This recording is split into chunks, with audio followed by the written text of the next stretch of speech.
le agradecemos y le damos la bienvenida por participar y acompañarnos.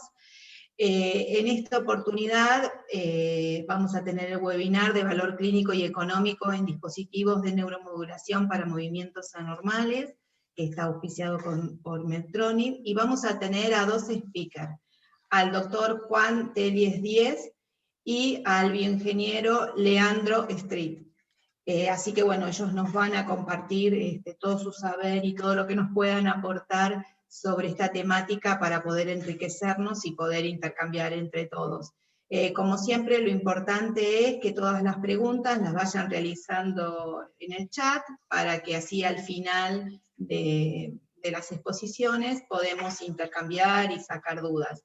En el día de hoy, que va a coordinar la charla, va a ser Claudio Rodríguez, que es integrante de la comisión directiva, así que bueno, yo le voy a pasar la potestad a Claudio para que pueda coordinar este encuentro. Así que muchas gracias a todos por estar. Bueno, buenas tardes, muchas gracias por venir. Agradecemos muchísimo a Medtronic, a los expositores que los voy a presentar. Vamos a pedir a todos, por favor, cerrar sus micrófonos, de manera tal que podamos escuchar perfectamente. Y las preguntas, tanto al bioingeniero Street como al doctor Teles, las vamos a hacer al final, ¿sí? Las van a poder ustedes, comentarios o preguntas que tengan, o dudas que tengan, las escriben por el chat, y al final de las charlas yo las voy a ir leyendo para que los expositores las puedan ir respondiendo. Bueno, voy a hacer una presentación muy breve de nuestros expositores. El bioingeniero Leandro Street se encuentra desarrollándose como especialista clínico en la terapia de estimulación cerebral profunda en Medtronic.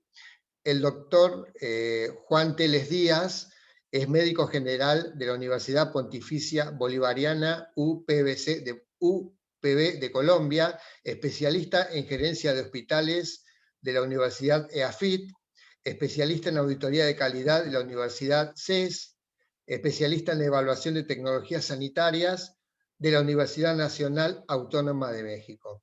En principio vamos a tener el placer de escuchar al ingeniero Street y luego va a continuar en la charla el doctor Teles. Así que bueno, bienvenidos a ambos, bienvenidos a todos, y bueno, nos preparamos entonces para escuchar a Leandro en primer lugar. Bueno, buenas tardes a todos, a los presentes en este webinar. Como me presentaron, soy Leandro y les comentaré en resumidas diapositivas la estimulación cerebral profunda, qué logramos y un poco de nuestra cartera de productos. Entonces, ¿qué es la estimulación cerebral? También conocida como DBS por sus siglas en inglés. Se utiliza en pacientes que han sido farmacoresistentes o su calidad de vida se ve afectada en gran medida por su enfermedad. Actualmente hay alrededor de 170.000 pacientes implantados en todo el mundo. Como ven en la animación, la estimulación profunda cerebral se encarga de entregar una corriente en ciertos núcleos del cerebro, modulando la actividad neuronal y trabajando en sinergia con la medicación, aliviando los síntomas del paciente. El DBS se encuentra aprobado por la FDA, la Comunidad Europea y la ANMAT para las siguientes patologías: enfermedad de Parkinson con fluctuaciones motoras pese al mejor manejo farmacológico con inicio temprano, al temblor esencial intratable y a la epilepsia refractaria, distonía primaria y trastorno obsesivo compulsivo. Ahora les voy a hablar un poquito de cómo es el procedimiento de la cirugía. Normalmente se divide en dos tiempos quirúrgicos que llamamos, donde en el primero al paciente se le coloca un marco de estereotaxia que sirve como GPS para guiar el electrodo al target, ya que al paciente solo se le realiza un trépano de 14 milímetros en el cráneo. Luego, con imágenes preoperatorias, el neurocirujano planifica con precisión milimétrica el target quirúrgico mientras se prepara el paciente. Luego, el paciente, que normalmente se encuentra lúcido y sin toma de medicación, para que tanto el neurólogo como el electrofisiólogo puedan comprobar intraoperatoriamente la respuesta a la estimulación para ver sus efectos positivos como también adversos. Y en caso de ser necesario, reajustar la planificación o dónde se dejará el electrodo. Luego se implanta el electrodo y, de ser necesario, se hace lo mismo del otro hemisferio. Luego el paciente se anestesia, ahí es donde inicia el segundo tiempo, y se tunelizan las extensiones que luego se conectarán al neuroestimulador y este será el que entregará la energía. Esto normalmente acá en Argentina lo hacemos todo el mismo día para minimizar las internaciones del paciente, haciendo que sean cirugías tal vez un poquito más largas, de 8 a 10 horas aproximadamente, pero es una carga menor para el paciente. También puede ser necesario que a futuro el paciente sea necesario cambiarle el neuroestimulador porque llegó al final de su vida útil o porque hay alguna interrupción de la terapia y se debe revisar en quirófano. La tasa de éxito de la cirugía depende de diversos factores y se destaca en principal la participación del neurocirujano y del neurólogo. Sin embargo, cada vez se hace más claro que se necesita un equipo multidisciplinario para una selección del candidato correcta, así como para la detección y el manejo posible de complicaciones, ya sea previo o durante o después de la cirugía. Es por eso que Medtronic presta una solución integral con los servicios de planificación, como ven acá, de marco, del Drive, que es el sistema que lleva el electrodo del target, microelectrodos y equipos de microregistro, sin gasto alguno para todos los equipos quirúrgicos que tal vez no tienen la infraestructura necesaria para poder cubrir una cirugía de BS. Acá, bueno, ¿qué es lo que queremos lograr? Estos son unos pacientes, el primero, un paciente pediátrico, diagnosticado con distonía primaria, gracias a que le realizaron el test genético a los 9 años. Como ven, se le complica bastante la marcha, tiene una torsión en el pie izquierdo que hace que se canse y esas posturas fijadas que son muy dolorosas. Pueden ver ahora, luego de la cirugía, al otro día, cómo mejora sustancialmente la marcha y acá pueden ver esto a los 2 años después de la cirugía, cómo mejora. Si este paciente no se hubiera tratado, esas posturas hubieran sido aumentando hasta que en algún momento necesite una cirugía correctiva o mayor medicación para poder aliviar ese dolor y esas distintas después anomalías o problemas que le traería esas posturas dolorosas. Por otro lado, tenemos acá un paciente de Parkinson relativamente joven, donde se lo ve complicado en su día a día por su marcha, que tiene mucha rigidez, aquinesia, se lo ve con pasos lentos, complicados, y acá está el paciente con el neuroestimulador apagado. Luego pueden ver acá el mismo paciente con el neuroestimulador encendido y ven cómo el cambio es abismal, cómo su calidad de vida se aumenta exponencialmente y puede hacer todas las tareas del día sin problema alguno. Entonces, ¿cuáles son los componentes principales entonces de un sistema de neuroestimulación? Como ven acá en el diagrama, se compone de electrodos fijos por un sistema que se conectan a través de unas extensiones que van al neuroestimulador. Todos estos componentes se implantan bajo la piel para que el paciente no tenga ninguna limitación para las actividades cotidianas y luego el paciente deberá asistir a las distintas consultas con el médico para que le ajuste tanto la medicación como la estimulación. Es importante decir que siempre la estimulación es reversible, con lo cual cuando el médico apaga la estimulación el paciente volverá al estado inicial. Entonces ahora les mostraré el portfolio de productos que tenemos con Medtronic. Primero el generador, que tenemos la familia de neuroestimuladores Activa. Tenemos el Activa SC, que es el single channel, o sea, de unicameral. Luego tenemos el Activa PC bicameral. Ambos son neuroestimuladores no recargables que tendrán una vida útil de 3 a 5 años dependiendo el uso y la programación que se le dé a ese paciente. Luego tenemos el Activa RC, que es un neuroestimulador recargable de 15 años de vida útil y bicameral. Todos nuestros neuroestimuladores se pueden configurar con corriente o voltaje constante y generan la posibilidad de programar en interleaving, que es la posibilidad de poder estimular contactos con distintos voltajes para poder maniobrar el campo eléctrico y poder, de una forma fácil de explicar, adaptarse a los distintos cambios que pueda tener el paciente durante los cambios en la vida, durante la patología.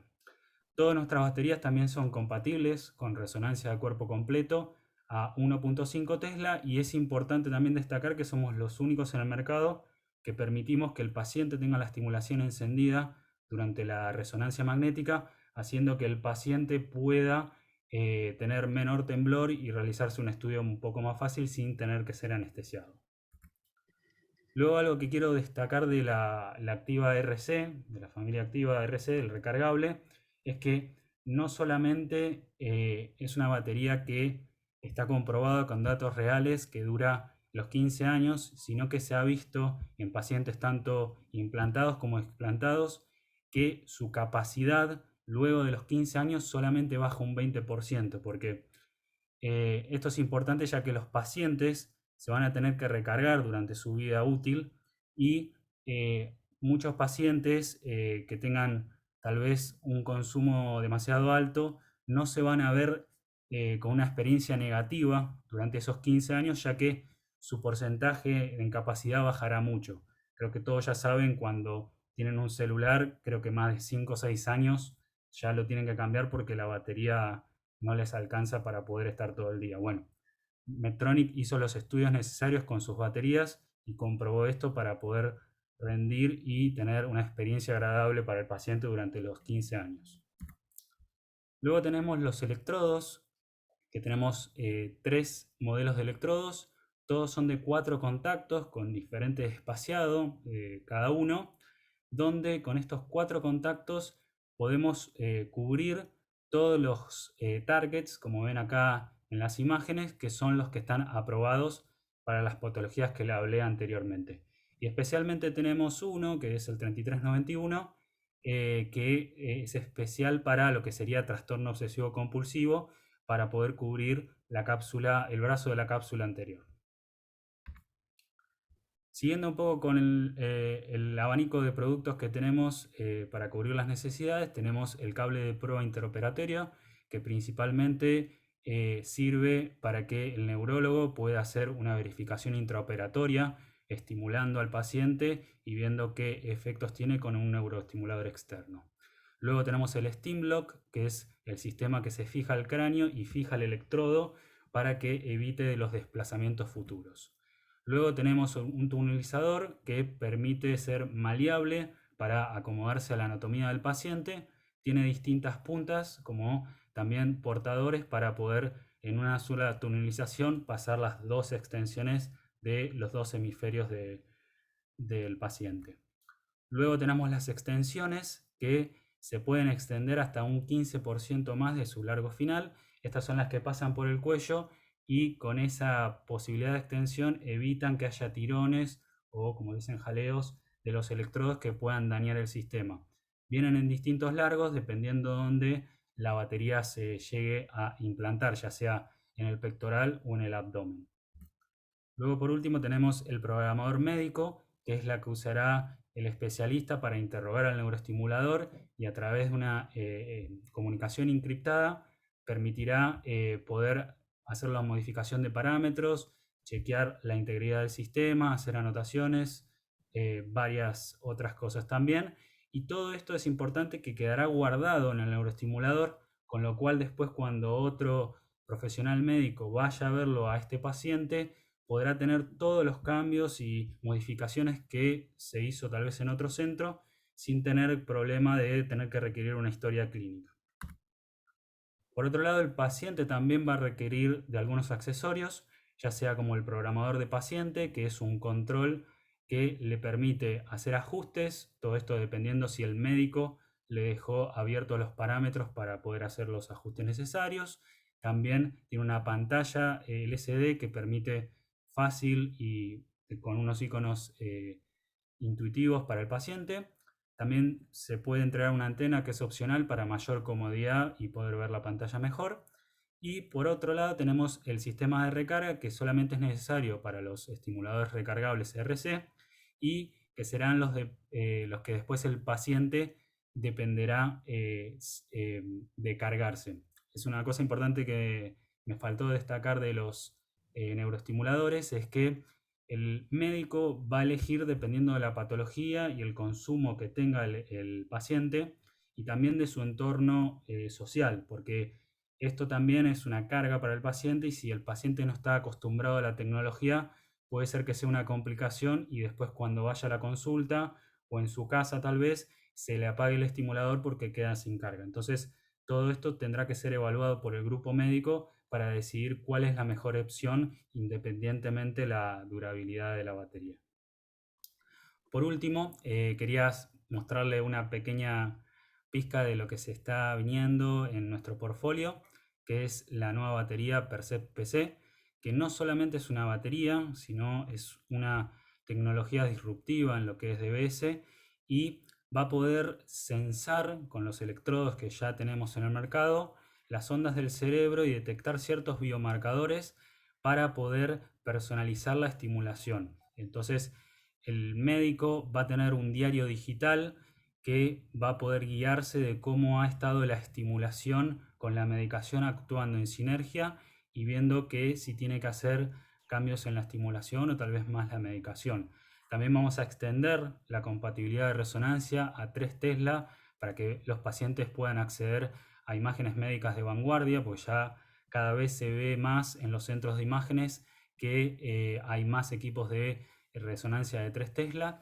Y por último va a ser una batería inteligente y estos son uno de las pocas características que tiene más, pero si no me alargaría mucho en la charla, que es la batería inteligente que permite ver al médico y tanto al paciente cuánto su batería durará según su consumo, con datos precisos hasta años y meses de la batería, cosa que antes dependía de los controles del médico y también del paciente que asista a los controles. Entonces esto es un gran cambio.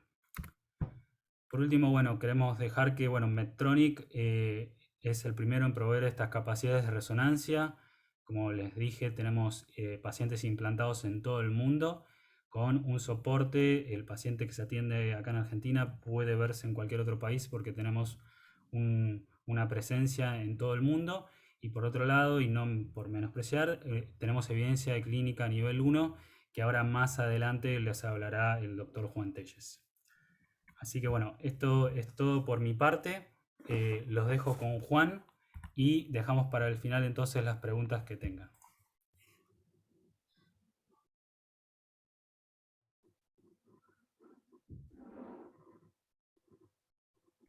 Bueno, perfecto. Me cuentan cuando estén viendo la pantalla, por favor.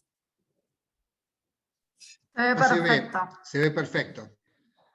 Listo, entonces, muy buenas tardes, muchas gracias por la invitación. En este momento entonces vamos a hablar un poquito de, ya que nos contó Leandro todo el tema técnico de los dispositivos, sus capacidades y todo el portafolio, hablemos un poquito ya de evidencia clínica y económica disponible sobre este dispositivo de estimulación cerebral profunda. Entonces, empecemos, ya Leandro lo dijo, tenemos una aprobación FDA y CIEMAR para estas enfermedades: Parkinson, distonía, temblor esencial, epilepsia y trastorno obsesivo compulsivo. Tenemos también niveles de evidencia clase 1A para pacientes con Parkinson.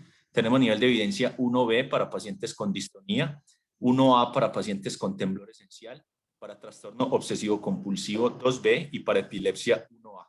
Hay que recordarles pues, que el nivel de evidencia 1A es el máximo nivel de evidencia para un dispositivo o tecnología. En cuanto a la enfermedad de Parkinson, tenemos evaluaciones económicas en Colombia. Les quiero hablar de estas evaluaciones económicas en Colombia es porque son las únicas que hay disponibles en América Latina y por nuestra cercanía pues es como un tema para compartirles que este dispositivo ha mostrado costo-efectividad no solo en Colombia sino en la mayoría de estudios publicados en todo el mundo. Esta evaluación económica se hizo en el 2016 comparando el DBS contra la mejor terapia médica, o sea, con los antiparkinsonianos tipo levodopa. En este estudio se comparó lógicamente en un horizonte de tiempo de 15 años, que como comentó Leandro es la duración de nuestra batería recargable, y se comparó entonces en los dos brazos del estudio todos los gastos que tiene un paciente que se implanta con un DBS, tanto su cirugía como el dispositivo, sus mantenimientos, etcétera, contra la mejor terapia médica en cuanto a cuánto cuestan los medicamentos en ese periodo de 15 años y las complicaciones en ambos grupos también que pueden tener los pacientes en ese lapso de tiempo. ¿Qué demostró este estudio? Que lógicamente DBS genera más QALYs en el paciente, o sea, más años de vida ajustados a calidad. Con el paciente con DBS se generan 1.26 QALYs versus 4.19 con la mejor terapia médica. Eso tiene unos QALY incrementales de 1.08. Y en nuestro escenario colombiano, en el 2016 que se publicó este primer estudio, con nuestro precio del dólar, etcétera, se demostró que la terapia está muy por debajo del umbral de costo efectividad de Colombia, o sea, 3 veces el PIB per cápita del país que se está analizando, en este caso, como les digo, pues es Colombia, y se demuestra que es un dispositivo que es costo efectivo comparándola con la mejor terapia médica. Pero en el 2019 volvimos a hacer una adaptación de este mismo estudio económico porque hemos tenido problemas de devaluación. El precio del dólar en el 2016 era uno, en el 2019 era otro, y continuamos pues devaluándonos pues como los países latinoamericanos. Pero incluso con el precio del dólar ajustado al 2019, que como les digo era un poco mayor de acuerdo a nuestra evaluación, se demuestra igualmente que el DBS sigue siendo costo efectivo en nuestro sistema de salud acá en Colombia, por lo que esta terapia genera mucha más calidad de vida, y esos QALY que se generan adicionales pues hacen que esta terapia valga la pena en cuanto a temas de costo efectividad. En cuanto a la evidencia clínica, tenemos este estudio publicado en el 2013, que es el llamado Early Stream, uno de los estudios más famosos publicados en este aspecto de DBS, y es de donde basamos esas 2 evaluaciones económicas anteriores. En este estudio se demostró que el DBS es superior a la terapia médica en pacientes con Parkinson, con complicaciones tempranas, mejorando la calidad de vida hasta 7.8 puntos más que el tratamiento médico convencional. Y este estudio también demuestra entonces que la terapia, que el DBS versus la terapia médica es mucho mejor y es superior en cuanto a mejorar las discapacidades motoras, las actividades de la vida diaria del paciente, como lo mostró en los videos Leandro, y también disminuye las complicaciones motoras que son inducidas por las altas dosis de levodopa que van requiriendo estos pacientes por la historia natural de su enfermedad. Este otro estudio, yo todos los estudios que les traigo acá son con el más alto nivel de evidencia, que son revisiones sistemáticas, estudios randomizados, controlados, aleatorizados y metaanálisis. Este otro metaanálisis publicado en el 2014 también nos dice que el DBS es una terapia efectiva para controlar entonces los síntomas, mejorar la funcionalidad y la calidad de vida de los pacientes, disminuye enormemente el consumo de antiparkinsonianos orales, y el DBS mejora significativamente los efectos motores en fase off de medicamento, o sea, cuando el medicamento pierde su efecto porque ya la dosis se está metabolizando, el DBS mejora mucho estos efectos en el paciente cuando la medicación deja de actuar. Otros estudios también de costo efectividad específicamente en Estados Unidos se demuestra pues, que la terapia DBS es una estrategia y un tratamiento costo efectivo en Estados Unidos. Y también se demuestra que mientras más temprano implantemos el paciente, pues mayor es la costo efectividad del dispositivo en los pacientes. Este artículo fue publicado en Neuromodulation del 2016. Y esta evaluación también económica de una revisión sistemática de literatura económica nos dice que el Parkinson, como ustedes saben, pues es una enfermedad que tiende a aumentar por la mayor longevidad de la población y debido a la intensa transición, pues en este contexto de aumentar la longevidad de las personas, se espera que se duplique en los próximos 20 años esta enfermedad. Y en estos estudios se mostró que el DBS es dominante frente a un medicamento que se usa para el manejo de Parkinson, pero que no está disponible en nuestros países, que es la apomorfina, pero que fue costo efectivo comparado con los tratamientos médicos complementarios, como es la levodopa, ya que desde la perspectiva de los sistemas de salud lleva a una disminución de medicamentos y a un estado prolongado de mejoría de los síntomas motores, ocasionando que estos síntomas sean muy leves y permitan la mejor calidad de vida de los pacientes, y que esto lógicamente tiene un efecto costo ahorrador por esta disminución de los medicamentos. En estas otras 2 evaluaciones, esta publicada en el 2018, que también es una revisión sistemática y metaanálisis donde se juntan estudios randomizados controlados. En esta revisión sistemática y metaanálisis se incluyeron 1.189 pacientes, de los cuales se demuestra la eficacia del DBS para mejorar tanto síntomas motores medidos con la escala UPDRS-3, síntomas de calidad de vida en la escala PDQ-39 y disminuyendo las dosis de levodopa, todas las disminuciones estadísticamente significativas. Y en esta otra revisión sistemática también de estudios randomizados controlados, se demuestra que independiente del núcleo que se estimule, porque como decía Leandro, se pueden estimular algunos núcleos permitidos para la enfermedad de Parkinson, como son el globus pallidus y el núcleo subtalámico, se demuestra que es una terapia eficaz para controlar estos síntomas en los pacientes con Parkinson, mejorando su funcionalidad y calidad de vida. Y a largo plazo, en un estudio publicado hace tiempitos, ya en el 2011, se hizo un seguimiento de pacientes a 9 años, donde se demuestra que la estimulación cerebral profunda mejora significativamente la puntuación motora en un 42% con su línea de base y disminuye hasta en un 39% el consumo de medicamentos dopaminérgicos, con una mejoría del 59% de las complicaciones relacionadas con estos medicamentos. Este estudio demuestra que hay un efecto persistente de la estimulación cerebral profunda del núcleo subtalámico en cuanto a sintomatología motora del paciente en el Parkinson avanzado o a largo plazo. Este es como un flujograma para explicar cómo es el proceso de autorización de un dispositivo de estos. Un paciente con Parkinson que ya tiene complicaciones motoras y es refractario a los medicamentos antiparkinsonianos. Se debe hacer primero un test de levodopa para efectivamente confirmar que el paciente sí tenga un Parkinson. Si este test de levodopa es negativo, se debe pues aclarar el diagnóstico, pero si es positivo, se deben hacer pruebas neuropsicológicas porque, como explicó Leandro, hay que mirar la capacidad cognitiva del paciente y evaluaciones por neuropsicología o psiquiatría. Se debe remitir el paciente a un neurocirujano funcional para hacer laboratorios básicos si se necesita por alguna duda diagnóstica una resonancia, y después pasar a un STAT multidisciplinario que incluye el neurólogo especialista en movimientos anormales, que es el que remite el paciente y lo maneja clínicamente, el neurocirujano funcional, que es el que hace la cirugía que nos explicaron, un psiquiatra para determinar las capacidades cognitivas y descartar enfermedades psiquiátricas que contraindiquen el dispositivo, y si es posible que participe de estos staff el auditor del asegurador o pagador para que compruebe efectivamente por qué se llega a tomar esta decisión de un dispositivo de alto costo. Se implanta el dispositivo, se debe acceder a una cita de programación al mes, a los 3 y a los 6 meses para revisar que todo el tema de programación de parámetros, como explicó Leandro, esté correcto, y lo más importante es que el programa siga asistiendo en la obra social o en el pagador a un programa de seguimiento crónico de movimientos anormales para seguir evaluando el dispositivo, que es muy importante que cuente con un seguimiento adecuado para su correcto funcionamiento. En cuanto a distonía y trastorno obsesivo-compulsivo, hay estudios que demuestran la efectividad significativa de este dispositivo en distonía, como lo vieron ahora en el video, que mejora todas las escalas, tanto de discapacidad como las escalas motoras y de calidad de vida. Entonces, este metaanálisis demuestra que el DBS es beneficioso significativamente para pacientes con distonía aislada y que, lógicamente, tiene mejoras hasta 3 años en su calidad de vida, permitiendo que sus pacientes puedan hacer sus actividades de la vida diaria. Y en trastorno obsesivo-compulsivo, el DBS es aprobado en la FDA como una exención humanitaria para esta patología, cuando ya el paciente no tiene resultados con los medicamentos psiquiátricos.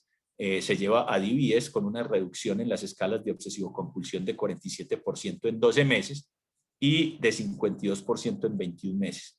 Y 9 de estos pacientes incluidos en este estudio, que fueron 16, o sea, más del 50%, entraron en remisión completa de esta enfermedad. Entonces, para pacientes con distonía, pues el que remite el paciente es el neurólogo también, el especialista en movimientos anormales.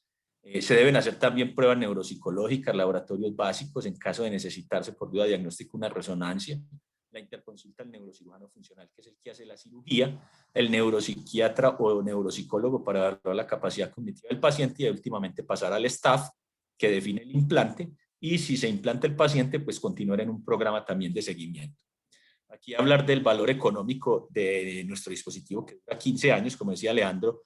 Si tenemos un dispositivo recargable versus un no recargable, pues lógicamente el recargable es más costo efectivo que el no recargable, ya que se evitarían 2 recambios en un periodo de 15 años, pero hay que tener claras las indicaciones, como decía Leandro, hay que tener el concepto médico muy claro, porque no todos los pacientes son candidatos a un dispositivo recargable, debido a que esto implica un soporte familiar y un tema cognitivo importante del paciente, que sea consciente de la necesidad de estarse recargando el dispositivo, que tenga todo ese apoyo familiar y social y tenga toda esa capacidad cognitiva adecuada para su manejo, y lógicamente que el paciente tenga una expectativa de vida, pues lógicamente de 15 años, que no sea un paciente que esté, que no tengamos clara su sobrevida. Y en un estudio publicado en Reino Unido, los pacientes con Parkinson tienen hasta 36% de ahorros comparados con el no recargable, y en distonía hasta un 45%. Listo. En el tema de epilepsia refractaria, que es otra de las indicaciones importantes para el DBS, tenemos una aprobación FDA que dice que está aprobado en Estados Unidos para la estimulación del núcleo anterior del tálamo en pacientes adultos, pero las indicaciones que aplican en cada país son las que dictan los organismos responsables de la aprobación de dispositivos. La ANMAT dice que este dispositivo está autorizado para manejo de enfermedad de Parkinson, distonía, y que también fuera de estas indicaciones está aprobado para epilepsia y trastorno obsesivo compulsivo, sin hablar de edad ni de núcleo específico a estimular. Entonces, en Argentina lo pueden implantar en pacientes adultos jóvenes, donde la efectividad del dispositivo y donde se usa el dispositivo es en todas las convulsiones que sean de inicio focal, o sea, más del 60% de las convulsiones aplican para este dispositivo, y que hay estudios que soportan su utilización tanto en jóvenes que están entre los 16 y 17 años, donde se demuestra que el DBS en estos pacientes tiene un impacto importante en la disminución de convulsiones. En este estudio que se evaluaron 40 pacientes, 5 de ellos quedaron definitivamente sin convulsiones, y 34 de los 40 pacientes, o sea un 85%, tuvieron una reducción significativa, una respuesta clínica significativa con la estimulación del neuroestimulador. Este estudio que está acá abajo, que fue publicado en el 2010, es el estudio más grande que se ha hecho con pacientes con epilepsia refractaria, donde se incluyeron 110 pacientes. El primer corte de este estudio, como les digo, publicado en el 2016, evaluó la eficacia del dispositivo a los 2 años, y a los 2 años hubo un 56% de reducción en el porcentaje de crisis, y el 54% de los pacientes tuvo una reducción de las convulsiones de al menos un 50%, y 14 pacientes estuvieron libres de convulsiones permanentemente. Este estudio se hizo también un corte de esta cohorte de 110 pacientes a los 5 años, y a los 5 años se encontró que la tasa de respuesta fue del 69%, o sea que con el tiempo el DBS iba siendo más efectivo en cuanto a la respuesta clínica de los pacientes con epilepsia refractaria. Y también se hizo un corte a los 7 años, que como ven acá en esta escala, desde el momento de implantación en el primer año hasta los 7 años, el dispositivo va mejorando su efectividad por una reorganización neurológica secundaria a la estimulación que alcanza un 74% en 7 años, siendo el dispositivo de neuromodulación con mejor tasa de efectividad clínica disponible. Acá les muestro más estudios donde se demuestra la eficacia de los diferentes núcleos a estimular. Este primer estudio en el 2018 habla de la estimulación del núcleo anterior del tálamo, donde se adquiere un nivel de evidencia 1A, ya que, como les digo, el estudio Santé que les mostré anteriormente da esta categoría con un seguimiento a 7 años.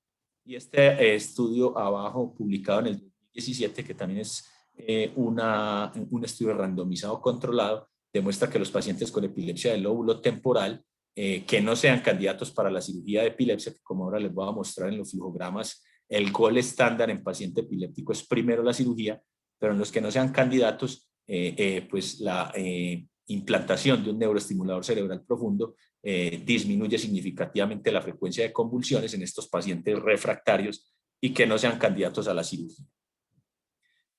Acá hay más estudios, no me voy a concentrar como en todo este tema, pero lo que hablan todos es que efectivamente pues, el soporte bibliográfico muy actualizado demuestra pues, completamente la efectividad, seguridad y eficacia clínica de este dispositivo. En este estudio, en este último estudio, se comprueba también que esta efectividad del dispositivo es superior a la de la estimulación de nervio vago, ya que los pacientes que incluso les falla la estimulación de nervio vago, pues les queda la opción de ser implantados con un dispositivo de neuroestimulación cerebral. Entonces, en pacientes con epilepsia refractaria, más o menos son el 30% de los pacientes epilépticos que pueden ser refractarios. El paciente debe ser remitido ya por el epileptólogo, el neurólogo especialista en epilepsia, y se debe considerar entonces candidato para la cirugía. Se deben hacer también pruebas neuropsicológicas. En epilepsia sí es mandatorio la resonancia cerebral para definir si hay núcleos identificables o focos epileptógenos que se puedan resecar bajo cirugía. hay que hacer una telemetría para comprobar efectivamente que el paciente es refractario al manejo médico y después pasar por un staff que forme parte del epileptólogo, los neurólogos y el neurocirujano funcional, e invitando también el auditor de las aseguradoras o pagadoras. Y lógicamente continuar en un programa de seguimiento para epilepsia, donde se evalúe permanentemente la efectividad del dispositivo. Como les decía, este es como un flujograma para tomar la decisión de implantar un paciente con un neuroestimulador o cirugía. Si el paciente con epilepsia se diagnostica ya epilepsia refractaria, se define si el paciente es candidato o no a la cirugía. Si es candidato a la cirugía, este es el gold estándar, ya que la cirugía puede ser curativa. Entonces, si el paciente es candidato, pues se hace la cirugía. Si el paciente, a pesar de hacerse la cirugía, continúa convulsionando, pues pasaría a implantarse con un neuroestimulador. Y si el paciente no es candidato a la cirugía, pues pasa a implantarse con un neuroestimulador, donde el DBS incluso puede ser implantado cuando el paciente, como elección, cuando tiene más de 2 focos epileptógenos y que, como les mostré, pues tiene la más alta efectividad clínica. Y aquí el flujograma cuando el paciente ya pasa a cirugía. Entonces el paciente ya es candidato a cirugía, se define si hay contraindicaciones para la neuroestimulación cerebral profunda. Si no las tiene, el paciente se pasa pues a las pruebas neuropsicológicas, resonancia, telemetría y las valoraciones respectivas por epileptólogo y psiquiatra. Lo debe ver el neurocirujano funcional, pasa por el staff multidisciplinario, se implanta el dispositivo y en el caso de epilepsia debe haber citas de programación y reprogramación a los 15 días, 1, 2 y 3 y 6 meses después de la implantación y pasar a un programa de seguimiento en el asegurador o el pagador.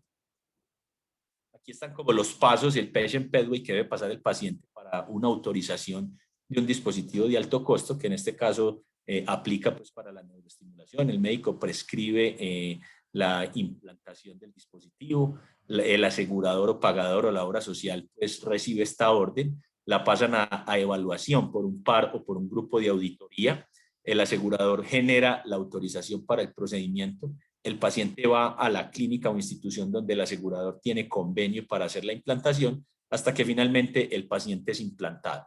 En cada uno de estos pasos pues puede haber ciertas barreras que pueden frenar o parar el proceso de autorización y que en cada uno pues tiene lógicamente aspectos diferentes a tratar. Y este es otro estudio que hicimos en Colombia de costo-efectividad, donde comparamos la terapia de neuroestimulación cerebral profunda contra BNS, contra estimulación de nervio vago y contra los medicamentos antiepilépticos de tercera línea. Y esta evaluación económica nos da como resultado, hecha como les digo en Colombia, que DBS es costo ahorrador, o sea, genera más qualis, mejor calidad de vida y es más barato que el BNS y tiene mayor efectividad clínica. Y que comparado con los medicamentos antiepilépticos de tercera línea, somos costo efectivos. Esto como para mostrarles, como les dije al principio, estudios al menos hechos en América Latina sobre la costo-efectividad de este dispositivo.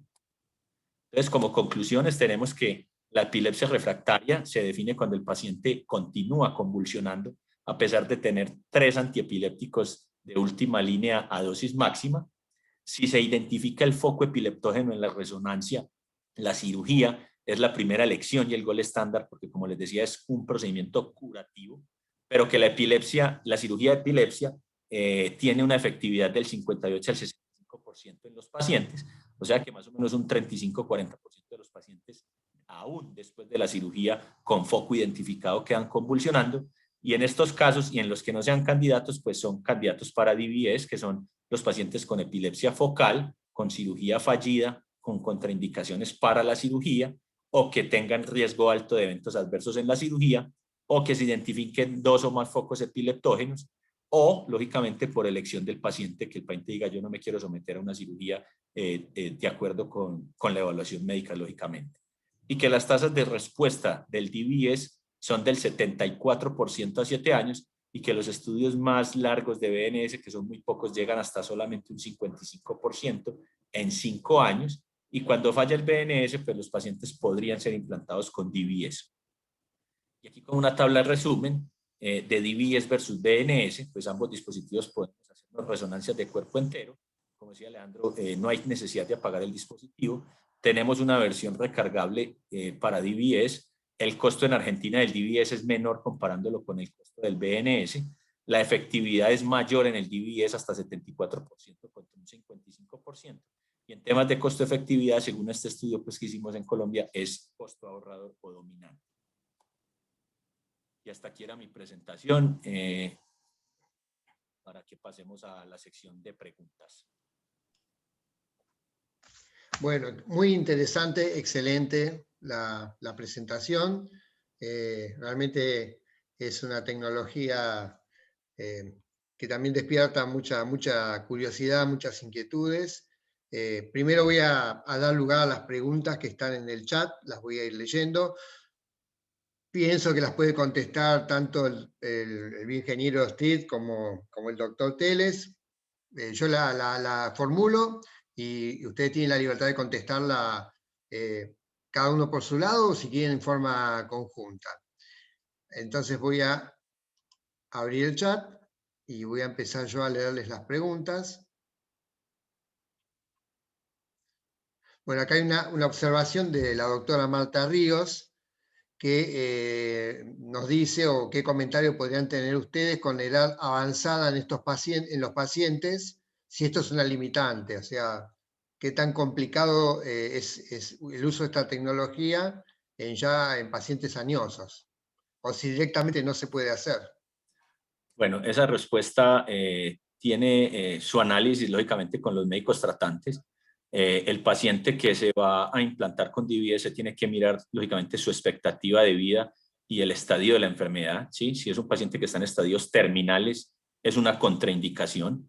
Este dispositivo, al ser de alto costo, lo debemos implantar en pacientes que se va a ver su beneficio y que tienen una expectativa de vida del no recargable de unos 5 años o más, y para implantar el recargable que sea una expectativa de 15 años. O sea, en el paciente anciano hay personas que con 75, 80 años pueden tener una enfermedad de Parkinson en unos estadios moderados a severos que todavía pueden ser candidatos, pero que analizando, como les digo, el contexto general del paciente, sus comorbilidades, su estadio funcional, etcétera, que eso lo evalúa el neurólogo con el neurocirujano, pues se define la implantación. Entonces, el límite no es tanto la edad, sino, como les digo, el estadio funcional, las características específicas de cada paciente y analizar muy bien, lógicamente, qué tipo de dispositivo de acuerdo a esta capacidad funcional, tanto cognitiva como la sobrevida y el estadio funcional.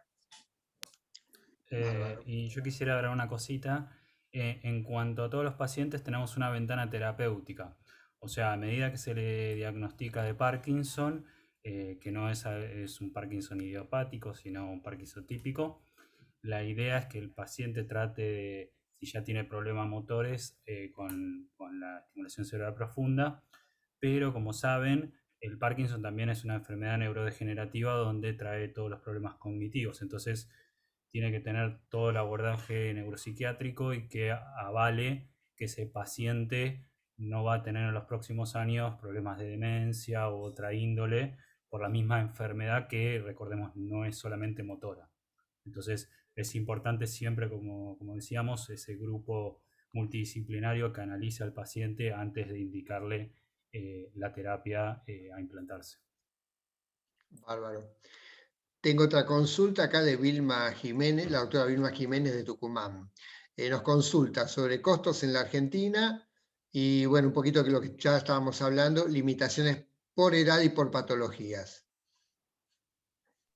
Yo creo que Azul es la indicada para esta pregunta en temas de Sí, costo. ahí estoy yo. La realidad es que la edad, si bien es un limitante, o sea, no es un determinante, ¿no? Como bien dijeron Leandro y Juan, hay que evaluar y entender la sobrevida, ¿no? de cada caso en particular y cada paciente. Los valores van desde $35.000 a $45.000, dependiendo del tipo de batería. Como vieron que mostró Leandro, hay varias baterías recargables, no recargables, ahí va a estar la diferencia en el tipo de batería y la geografía. Bien.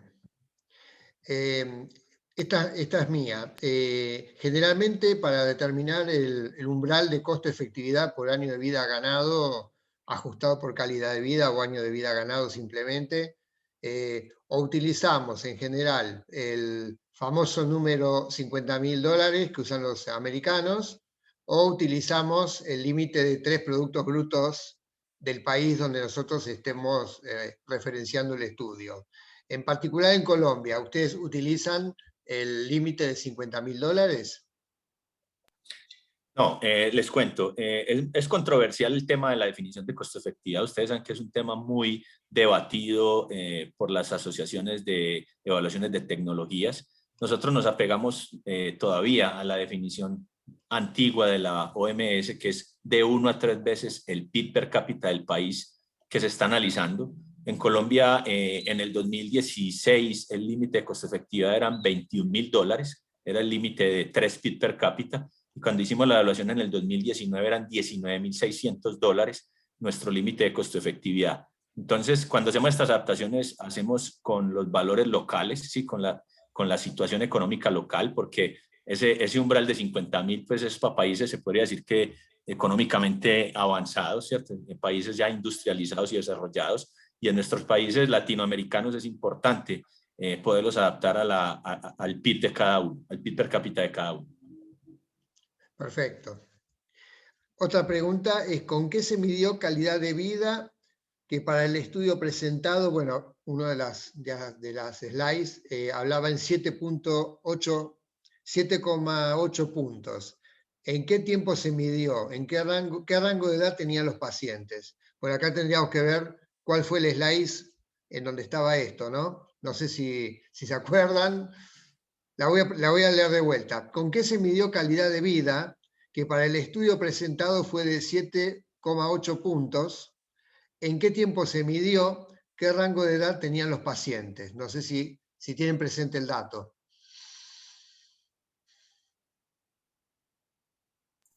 Sí, ese es el estudio Early STEAM, ¿sí? Donde ese estudio fue realizado en pacientes adultos jóvenes, se podría decir. No fue hecho en pacientes muy ancianos. El Early STEAM se hizo en pacientes con un promedio de edad más o menos de 55 a 60 años. Ellos utilizaron herramientas para medición de calidad de vida, como les dije.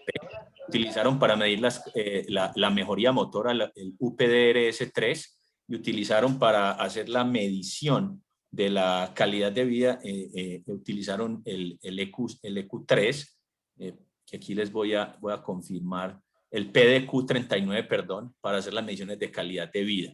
Lógicamente, cuando ya hablamos de QALYs, entonces hay que hacer la mezcla de los años de vida ajustados por calidad con el tema de cuántos son la percepción de calidad de vida del paciente, que son las utilidades que van de 0 a 1, versus, lógicamente, el costo que tiene el dispositivo versus el estándar de manejo.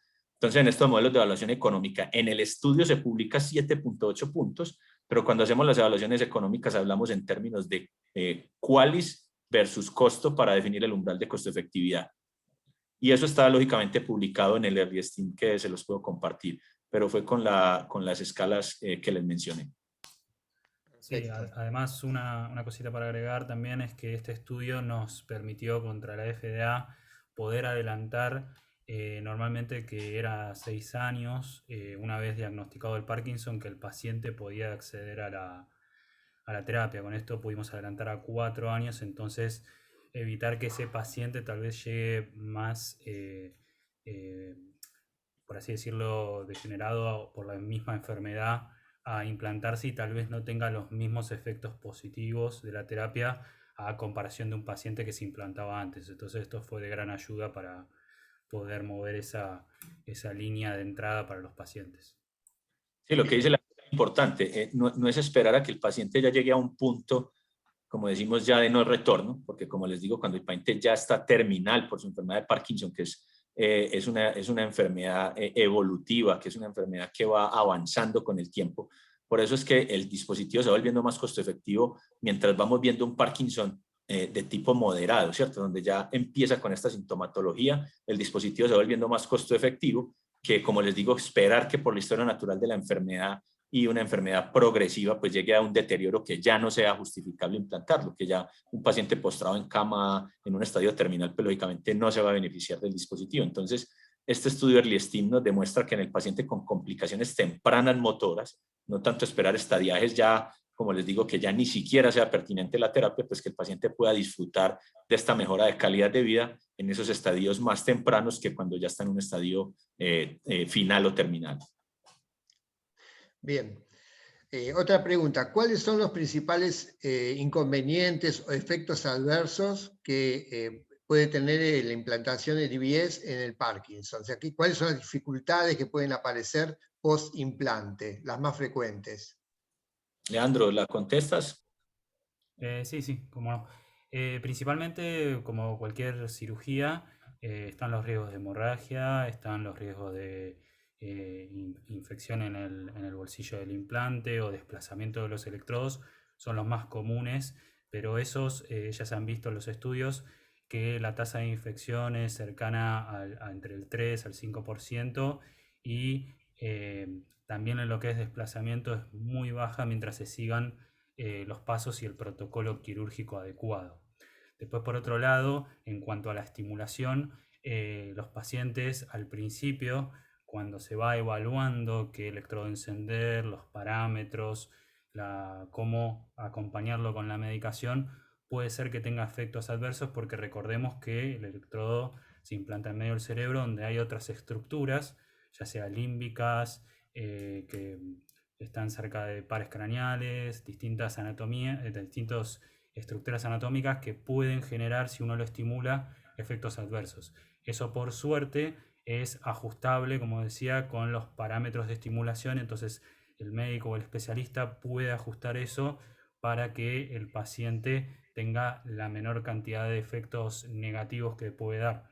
Muchas veces lo que vemos en los pacientes es tal vez un poco de disartria, un poco de disfonía, tal vez un poquito de contracción muscular en la boca, pero todo eso es ajustable y como decíamos, tenemos 4 contactos y un montón de parámetros para poder modificar y ajustar mientras el electrodo esté en la correcta posición y de vuelta sea el paciente candidato para la estimulación, porque muchas veces a veces el mismo paciente o el médico no está contento con la terapia y puede ser que el paciente había accedido tal vez por inestabilidad postural.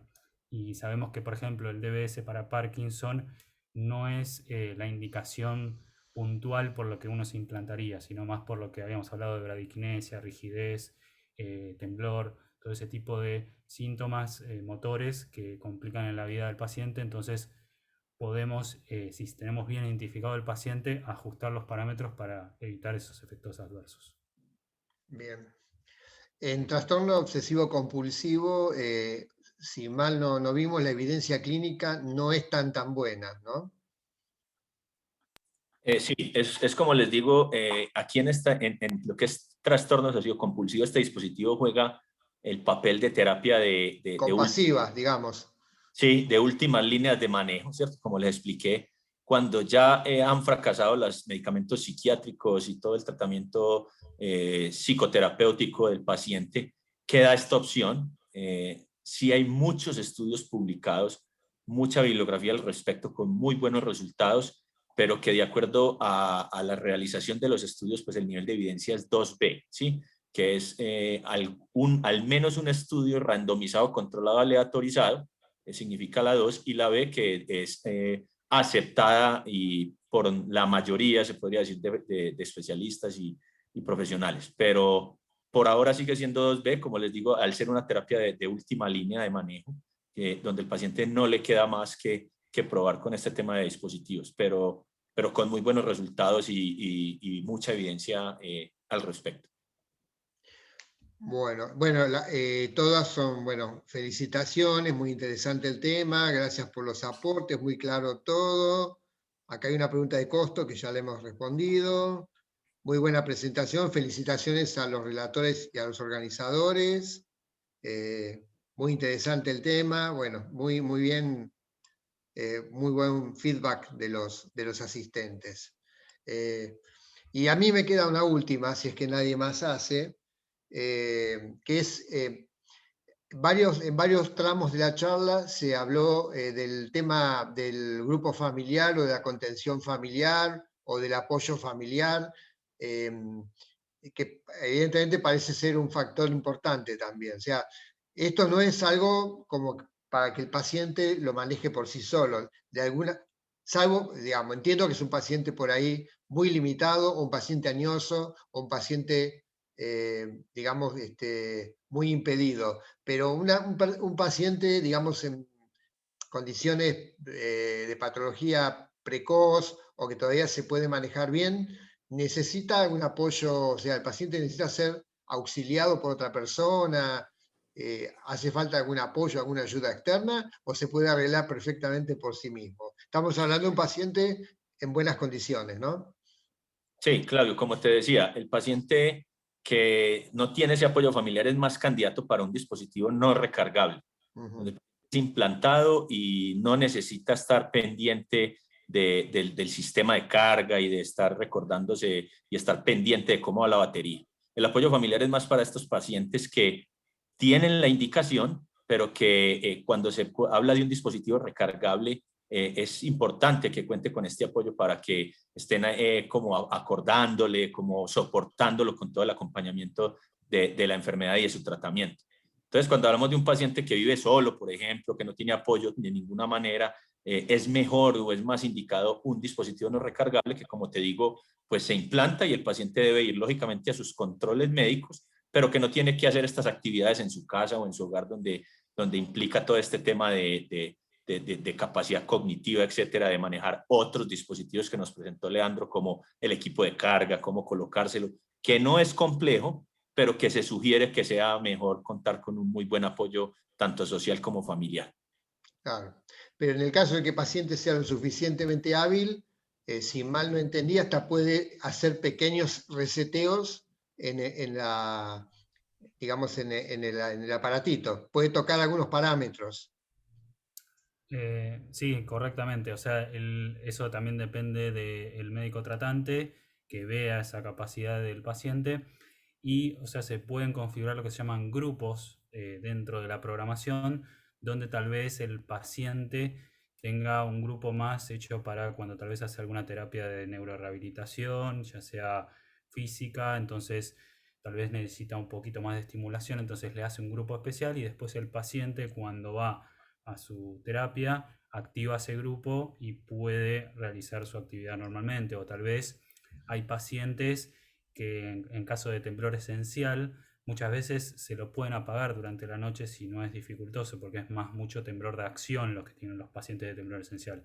Entonces también en esos casos se puede ahorrar batería. Entonces los médicos que vean esa posibilidad en los pacientes aptamente cognitivos pueden optar por esas formas de programación. Después, por supuesto, se le puede poner límites, o sea, que los pacientes no suban mucho la estimulación, que solamente toquen un parámetro o que se muevan dentro de los límites o programas que le dejó el médico. Entonces, esto hace un total control y además después, cuando el paciente va a la consulta, el médico puede ver en el diario que tiene con el programador qué grupos estuvo usando, qué modificaciones hizo, si se apagó el estimulador también sin querer.